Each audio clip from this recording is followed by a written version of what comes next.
Assalamualaikum warahmatullahi wabarakatuh. Yuk temenin aktivitas pagi aku. Kali ini aku mau cek-cek tanaman yang ada di pekarangan rumah aku. Ini tanaman yang ada di belakang rumah ya, Ini tanaman cabe, jahe, ada juga tomat. Nah, di sini aku mengaplikasikan yang namanya pertanian organik. Jadi lebih ke arah memanfaatkan apapun yang ada di pekarangan rumah aku untuk media tanam tanaman, juga untuk mulsa. Di sini aku memakai sabut kelapa sebagai mulsanya. Jadi aku mengumpulkan sabut-sabut kelapa yang ada di pekarangan rumah aku ataupun pekarangan rumah tetangga untuk dijadikan mulsa tanaman supaya rumputnya nggak gampang tumbuh. Belum memakai sabut kelapa ini, aku pernah juga mengaplikasikan mulsa dari daun serai. Jadi daun serai ini selain sebagai pestisida organik, bisa juga sebagai mulsa tanaman yang otomatis mengeluarkan aroma daun serai yang tidak disukai oleh hama tanaman. Nah, media tanam yang aku pakai di sini menggunakan kohe walet, menggunakan sekam padi, juga tanah bekas bakaran. Jadi setiap aku membakar sampah itu aku sisihkan tanahnya, kemudian aku taburkan di sekitar tanaman aku. Ada juga sebelum awal-awal sekali aku bikin bedengan ini, aku juga memberikan sisa-sisa sampah daun yang ada di pekarangan rumah dan juga cacahan daun pisang. Nah, ini hasil panen dari tomat aku yang di belakang rumah. Lanjut lagi, kita mau cek keadaan semaian dari kelapa sawit. Lokasinya ini tepat ada di belakang atau di pekarangan rumah Ayu atau kakak aku ya. Alhamdulillah di sini berlimpah banyak sekali sampah-sampah yang bisa dimanfaatkan untuk kebutuhan tanaman aku. Misalnya ini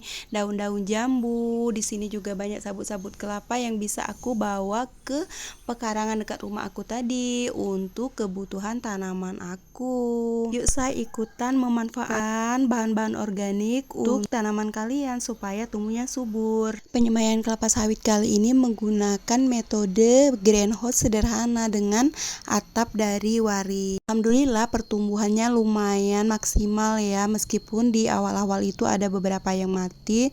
Mungkin karena dari pengolahan tanahnya ini persiapannya kurang maksimal karena banyak masih tanahnya tuh yang airnya masih tergenang. Kalau aku lebih menyarankan penggunaan media tanam di awal-awal pre-nursery ini menggunakan kohe, terus menggunakan tanah atas, menggunakan lagi sekam padi. Nah, kemudian difermentasi terlebih dahulu dengan IM4 dan menggunakan molase atau gula pasir seadanya aja, atau boleh juga gula merah. Nah, ini setelah siap baru digunakan sebagai media tanam. Karena porositas tanah atau tingkat penyerapan tanah terhadap air ini sangat penting. Jadi kalau airnya itu tergenang, ini berbahaya. Komposisi untuk tanaman kan 2:1:1, 2 untuk tanah atas, 1 untuk kohe, 1 untuk sekam padi. Nah, kemudian difermentasi tadi bisa juga dicampur dengan dolomit atau bisa dicampur dengan dedaunan atau cacahan daun pisang. Ini juga penting persiapan kohe yang udah difermentasi atau pupuk organik cair dari kohe kambing yang udah difermentasi untuk pengaplikasian tanaman yang